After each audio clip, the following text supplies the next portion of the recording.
चलो भाई, क्या पढ़ लिए थे? लाइट की प्रॉपर्टी, बेसिक प्रॉपर्टी के बारे में पढ़ लिए थे। लाइट की केवल उतनी प्रॉपर्टी नहीं होती, वो जनरल प्रॉपर्टी है, ठीक है ना, नॉर्मल। अब लाइट से संबंधित बहुत सारी घटनाएं भी होती हैं, ठीक है ना। प्रकाश से संबंधित काफ़ी सारे क्या है, फिनोमिना है। उसी में से अपन लोगों को आज कौन सा पढ़ना है? Reflection of light. क्या पढ़ना है? रिफ्लेक्शन ऑफ लाइट, ठीक है ना। तो बताओ भाई, इसके बारे में कौन कुछ जानता हो थोड़ा बहुत तो बता दो। रिफ्लेक्शन ऑफ लाइट का मतलब क्या है? बोलो। जो लाइट मतलब प्रकाश जाके जो लौट आए, जैसे सर मीडियम में लाइट डाले तो रिफ्लेक्ट हो जाएगा। हाँ, मतलब वापस आ जाए। वापस क्या होता है, जब लाइट जो होता है वो किसी भी चीज से टकरा के अगर वो क्या हो जाए, लाइट वापस लौट आए, बाउंस बैक जिसको बोलते हो, है ना। तो वो वापस अगर आ जाती है तो इस फिनोमिना को क्या बोलते हैं?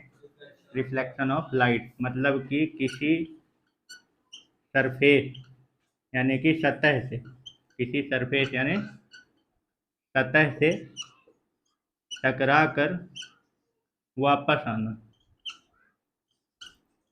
यही क्या कहलाती है? रिफ्लेक्शन ऑफ लाइट, ठीक है ना। लेकिन अब इसके लिए कुछ, ये तो नॉर्मली, अब इसके लिए कुछ कंडीशन उंडीशन जो है वो पहले समझ लो, ठीक है ना, कि रिफ्लेक्शन ऑफ लाइट के लिए क्या जरूरी है, ठीक है। तो पहला पॉइंट, जिस सरफेस से ये टकरा रहा है, जिस सरफेस से यानी जिस सतह से लाइट क्या हो रहा है, टकरा रहा है, वो सरफेस कैसा होना चाहिए? नॉन ट्रांसपेरेंट होना चाहिए। कैसा होना चाहिए?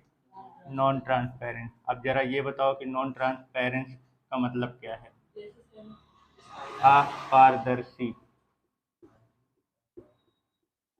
सतह जो है वो कैसा होना चाहिए? अपारदर्शी।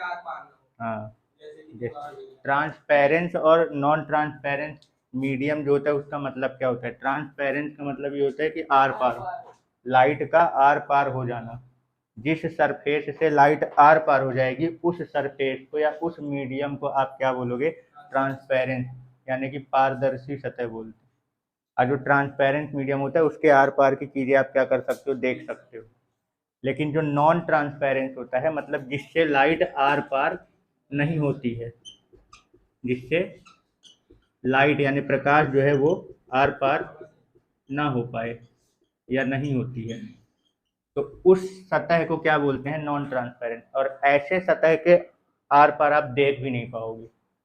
जब लाइट उससे आके टकराएगी ना तो उसकी परछाई बन जाएगी। अगर पूछा जाए नॉन ट्रांसपेरेंस और ट्रांसपेरेंस में किसकी परछाई नहीं बनेगी?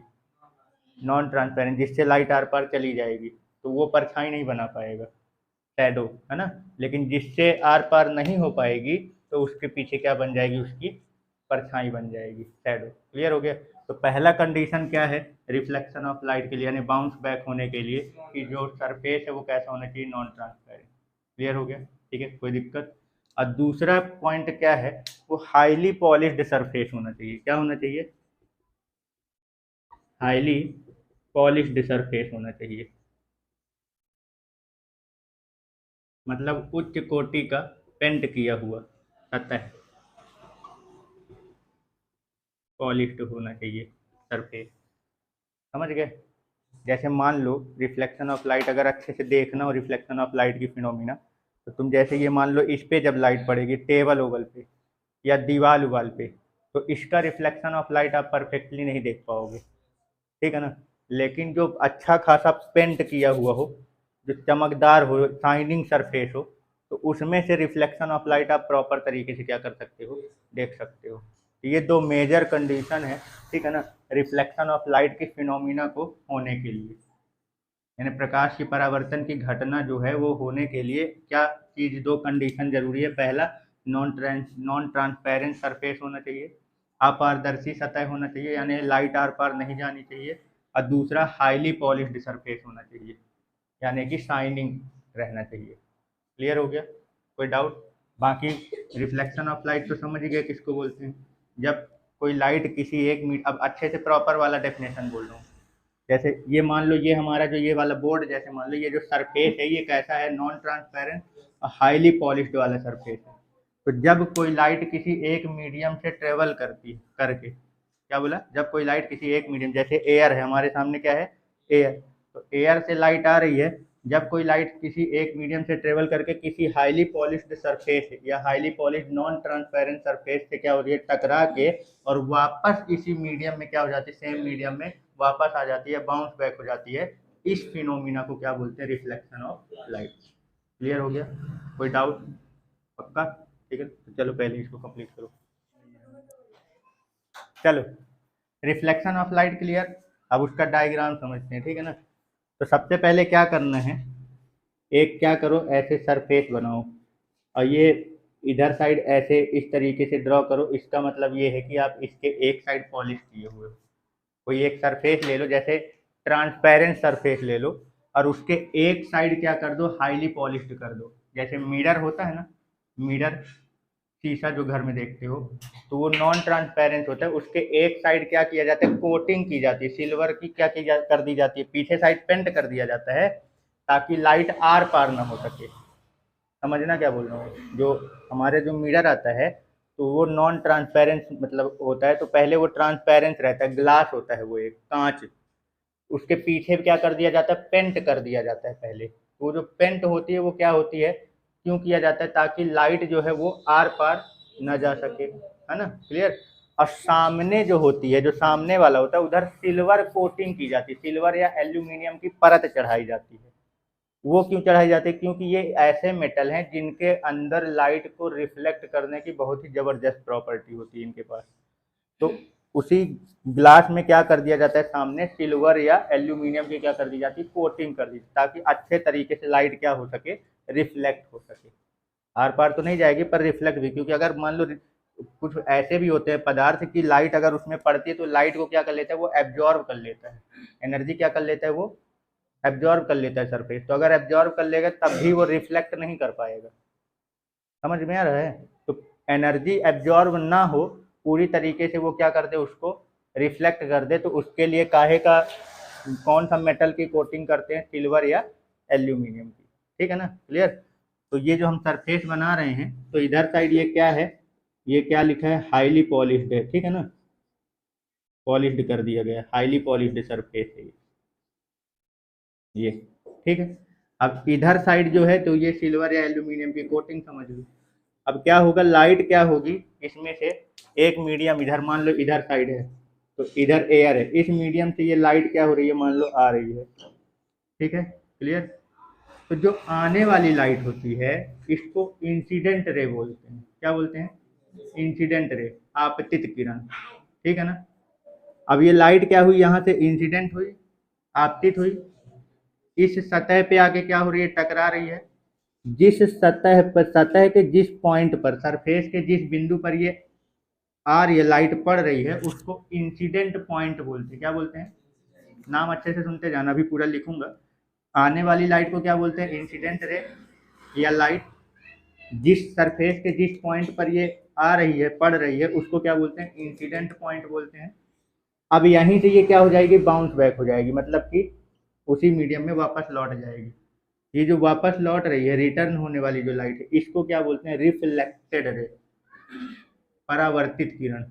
Incident ray, incident point, reflected ray. आगे समझ में कोई डाउट यहाँ तक? अभी डायग्राम कंप्लीट नहीं हुआ है। अब देखो, ये जो इंसिडेंट पॉइंट है, यहाँ से आपको ये जो सरफेस है, इसको हाईली पॉलिश सरफेस, अब इसी सरफेस से लाइट रिफ्लेक्ट हो रही है ना, इसलिए आप इस सरफेस को रिफ्लेक्टेड सरफेस भी बोल सकते हो। क्या बोल सकते हो, रिफ्लेक्टेड सरफेस। जिस सतह से लाइट जो है रिफ्लेक्ट हो रही है, उसको रिफ्लेक्टेड सरफेस यानी परावर्तित सतह बोलते हैं, परावर्तक सतह ये, ठीक है ना, सरफेस। तो ये वाली कौन सी हो गई, इंसिडेंट रे, ये इंसिडेंट पॉइंट हो गई, और ये रिफ्लेक्टेड रे, आपतित किरण, आपतन बिंदु और परावर्तित किरण। यहाँ तक कोई डाउट? ठीक है ना। अब इंसिडेंट पॉइंट से यानी आपतन बिंदु से रिफ्लेक्टेड सरफेस के परपेंडिकुलर लाइन आपको एक ड्रॉ करना है। ये कैसा है, ये परपेंडिकुलर 90 डिग्री। तो ये जो परपेंडिकुलर लाइन इंसिडेंट पॉइंट से सरफेस के जो परपेंडिकुलर लाइन जाती है, इसको क्या बोलते हैं, नॉर्मल बोलते हैं। क्या बोलते हैं, नॉर्मल, अभिलंब। क्लियर हो गया? कोई डाउट? ठीक है ना? चलो अब देखो, ये इंसिडेंट रे और नॉर्मल के बीच जो एंगल बनता है इसको इंसिडेंट एंगल बोलते हैं। क्या बोलते हैं? इंसिडेंट एंगल, आपतन कोण। ठीक, ये जो आपका दिख रहा है ये नॉर्मल, और ये रिफ्लेक्टेड रे जो दिख रहा है, अभिलंब और परावर्तित किरण, तो इसको क्या बोलते हैं? रिफ्लेक्टेड एंगल बोलते हैं, रिफ्लेक्शन एंगल, यानी कि परावर्तन कोण। समझ गए? आपतन कोण और परावर्तन कोण, incident angle and reflection angle. तो डायग्राम हो गया आपका कंप्लीट। इस डायग्राम में जितने भी पार्ट हैं वो सारे पार्ट क्लियर हुए? कोई डाउट है अभी? ठीक है, तो मैं ये सारे डायग्राम का पार्ट क्या कर दे रहा हूँ, अच्छे से लिख दो। अब डायग्राम पेपर में भी इसी तरीके से करना है। ये डायग्राम आप ड्रॉ किए, नाम यहाँ में मत लिखना, यहाँ कोई भी नाम मत लिखना, ठीक है ना? इसको क्या कर दो, पॉइंट दे दो। क्या कर दो? इसको पॉइंट दे दो। जैसे मान लो मैंने ये पॉइंट मान लिया लाइट का, ये P है, ये क्या है? Q। ये PQ जो है ये आने वाली लाइट हो गई, QR ये रिफ्लेक्ट होने वाली लाइट हो गई, ये Q जो है इसको आप ये दे दो N, तो QN ये आपका क्या हो जाएगा? नॉर्मल हो जाएगा। क्लियर? ये जो एंगल आपको दिख रहा है इसको ऐसे I, एंगल I लिख लो। ये R जो दिख रहा है इसको ऐसे रिप्रेजेंट कर लो, एंगल R। ये जो पॉइंट बस दिख रहा है पॉइंट Q, इसको ये पॉइंट Q ले लो। ये AB मैं दे रहा हूँ, ये AB हो गया। ठीक है ना? इतना क्लियर? अब चलो बताओ, PQ के अब तक का एक लाइन से नाम क्या करते जाओ, बोलते जाओ कि ये इसमें ये सब है क्या? PQ क्या है? Incident ray. आने वाली लाइट को क्या बोलते हैं? इंसिडेंट रे बोलते हैं। रह जात होगा, लिख लेते हम का।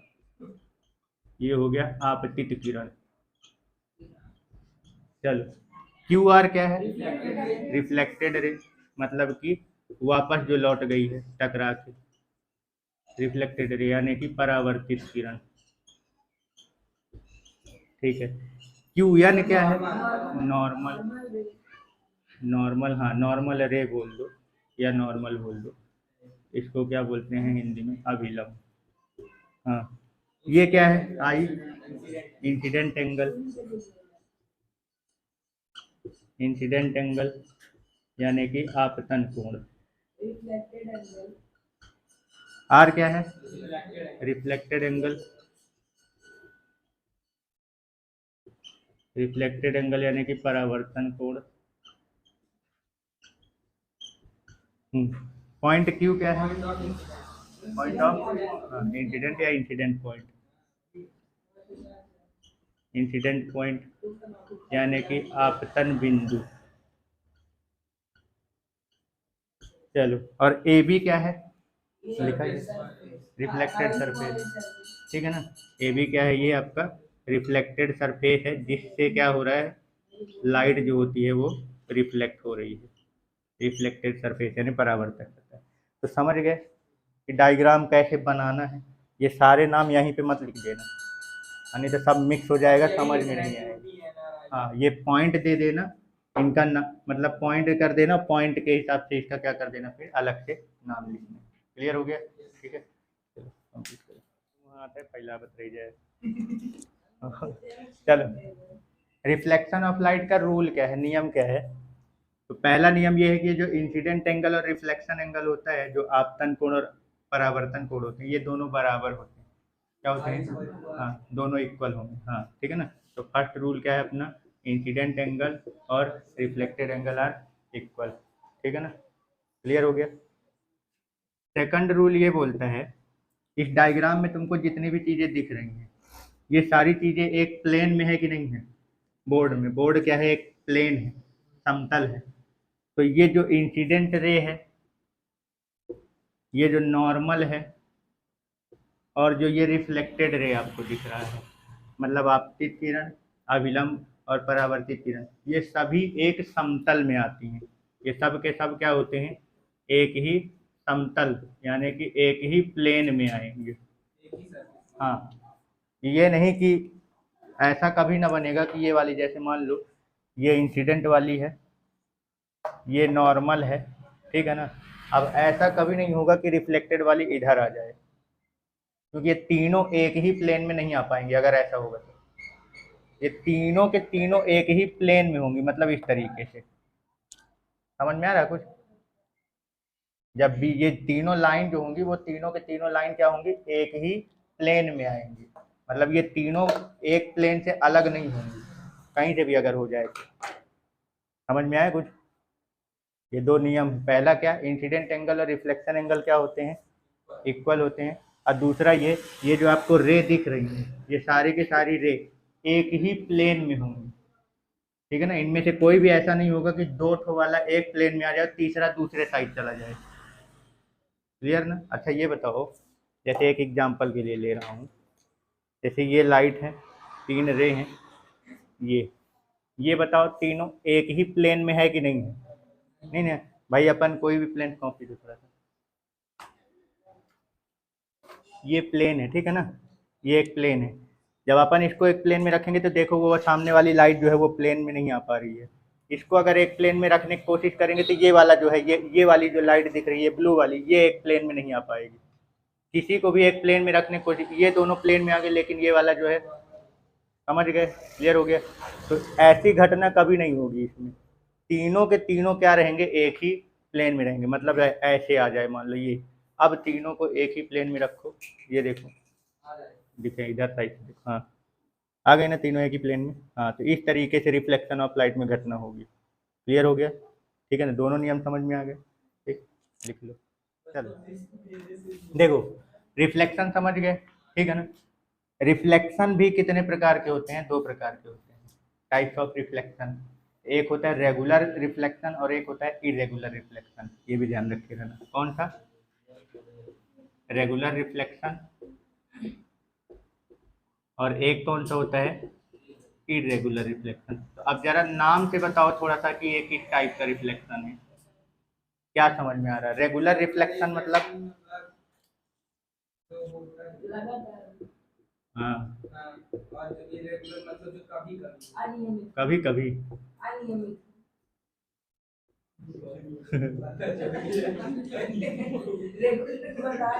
देखो, रेगुलर रिफ्लेक्शन का मतलब ये होता है कि देखो, एक सरफेस आप क्या करो, एकदम से प्लेन ले लो, क्या रहेगा, एकदम प्लेन सरफेस रहेगा, समतल, कहीं भी उबड़ खबड़ न रहेगा, ठीक है ना। तो जब इससे लाइट क्या होगी, आके पड़ेगी, जैसे ये इंसिडेंट हुई तो ये इधर साइड रिफ्लेक्ट हुई। अब एक लाइट नहीं, काफ़ी सारी लाइट आ रही है, ये वाली मान लो लाइट इधर आई तो ये ऐसे इंसिडेंट हो जाएगी, ऐसे करके जितने भी लाइट आएंगे, ये ऐसे आ रही है तो ये देखो। तो इसमें जितने भी रिफ्लेक्टेड लाइट रे हैं, परावर्तित, वो सब एक दूसरे के क्या हो जाएंगे, पैरेलल जाएंगे, कोई भी एक दूसरे को काटेगा नहीं, इंटरसेक्ट नहीं करेगा। आ रहा समझ में? ये जो रिफ्लेक्टेड रे है ना, इंसिडेंट हुई, और इंसिडेंट होने के बाद जितने भी लाइट इंसिडेंट हो रही हैं, एकदम प्लेन सरफेस जो है वो कैसा है, एकदम प्लेन है।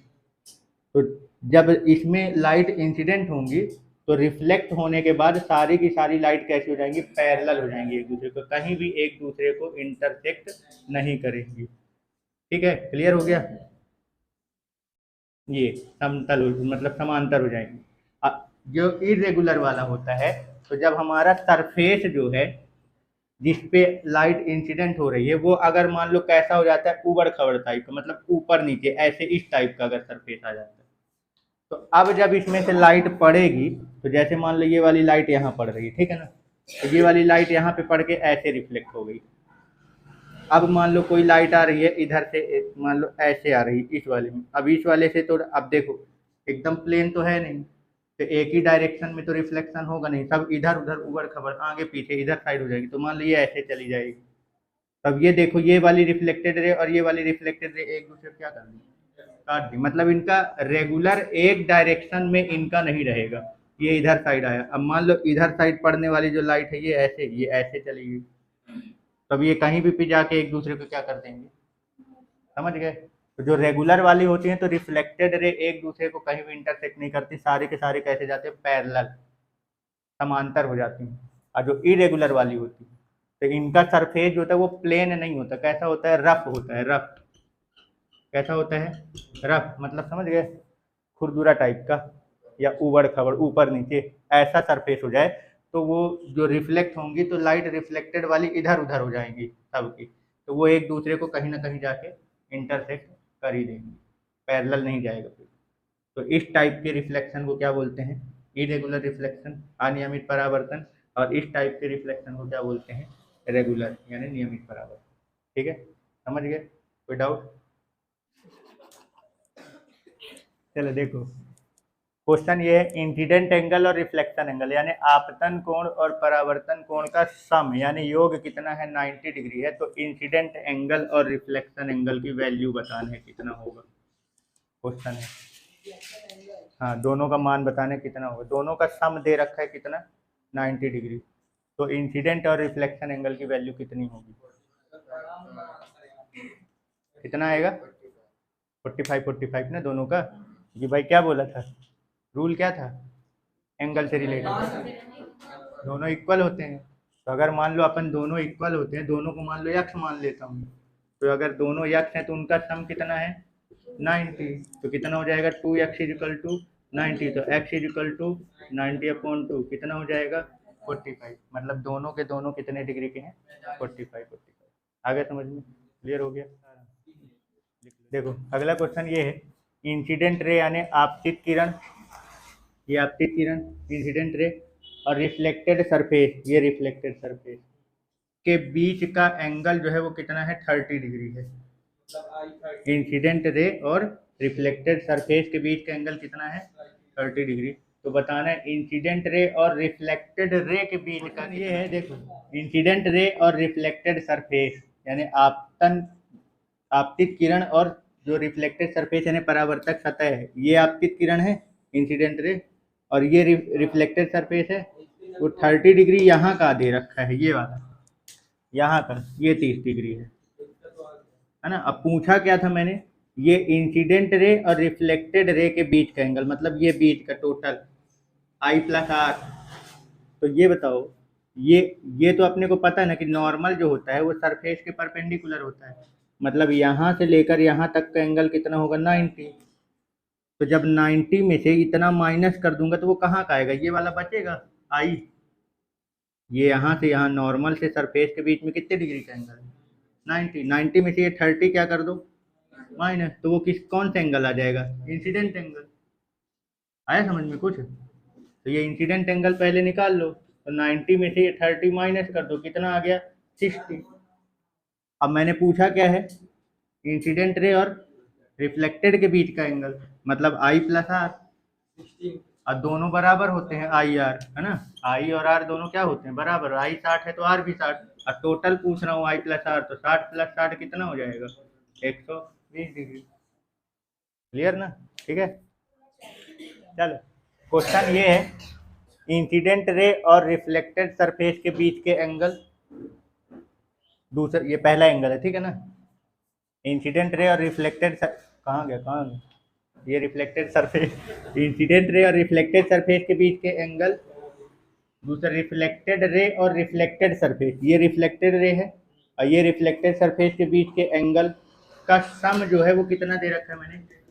तो बताना है रिफ्लेक्टेड एंगल की वैल्यू कितनी आएगी, यानी कि परावर्तन कोण का मान बताना है। आएगा देखो, मैंने बोला कि यहाँ का ये एंगल इंसिडेंट रे और रिफ्लेक्टेड सरफेस के बीच का एंगल, रिफ्लेक्टेड रे और रिफ्लेक्टेड सरफेस के बीच के एंगल का सम कितना है?